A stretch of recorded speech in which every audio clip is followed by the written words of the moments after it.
Hi everyone, today we will do Kailash Chandra dictation transcription number 220. You can get the PDF from description box. So ready? Start.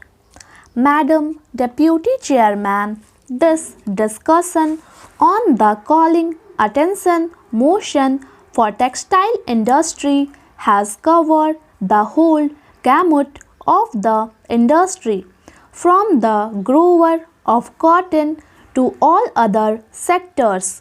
Honorable members have covered the whole field and given a number of suggestions. Madam, textile is a very important industry in our country and it gives employment and work to millions and millions of people in the villages, in the towns, in the rural areas and in the cities. Government is fully aware of the importance in our national life from the economic, social and every other point of view.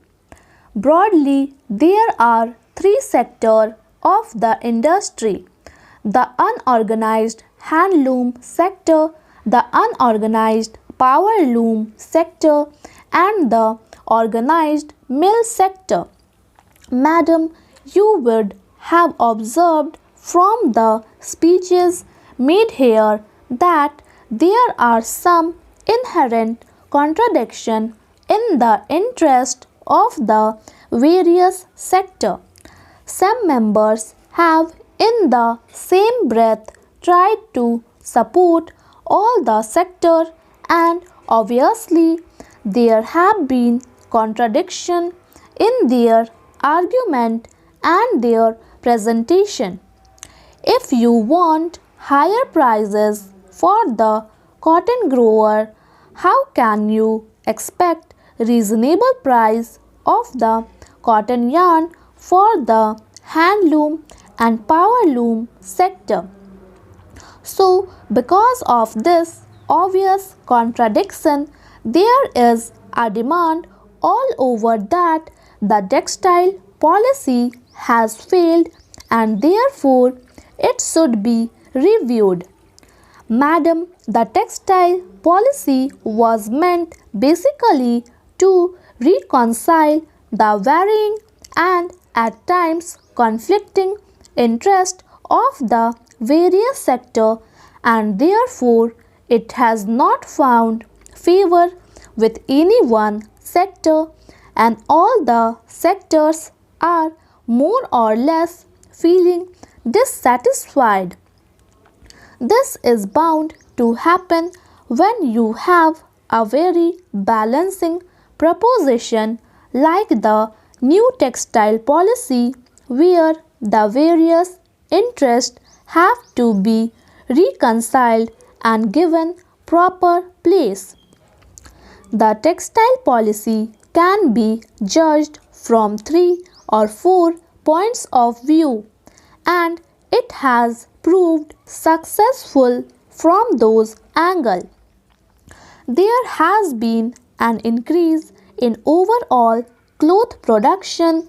There is an increase in per capita availability of cloth. There is a great increase in export, and the rate of increase in the price of cloth has been minimal. Compared to the general rise in the cost of living, it is very little, just 2% as against more than 8%, which means the common man is benefited. He is getting more cloth at a very reasonable price compared to other consumer goods and other things that are available to him. So, while the difficulties that have been mentioned are real, I would like to say that the policy has by and large succeeded in its aim and has proved quite satisfactory.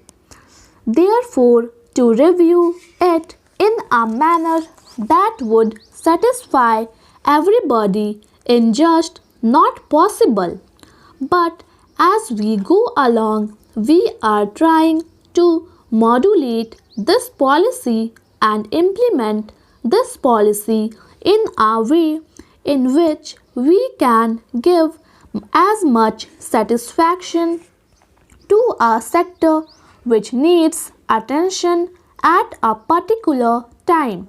So, there is no question of this policy having been framed on account of pressure from the mill sector or the capitalist in the mill sector, as has been said, because they have suffered the most. There has been increase in the production in the handloom sector, increase in the production in the power loom sector, but there is a fall in the production in the mill sector.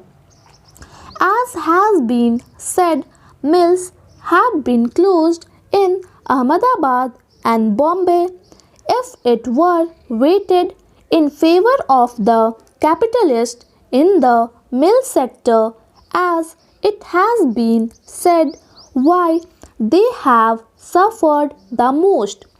So, we have tried to do a very balancing exercise in this way, and we will see that we try to protect everybody to the extent possible. But why is it that all the sectors are suffering? Madam, there is some basic difficulty in the whole situation which we have tried to go into. There has been excess capacity in the weaving side, and there has been fall in purchasing power because of the successive drought and flood. There are two important reasons as of now why all the sectors are suffering. It has been said that the yarn price have risen or the cotton price have risen. It is not contributed so much as it has been made out. Now I will just come to some figures regarding the price of cotton. Cotton price have been risen pretty high, but if you take the price rise so far as yarn is concerned, it has not been as bad. From June 1987 to September 1987, now raw cotton price rose by 62%. Cotton yarn price during the same period increased only by 33%. We have been varying our policies as we went along. First, we decided to export cotton because last year there was glut in cotton and we had to procure a larger amount of cotton from the producer at the minimum support price. So, we thought that a little export would help the producer and we allowed the export. Thank you. Please subscribe my channel Steno Star.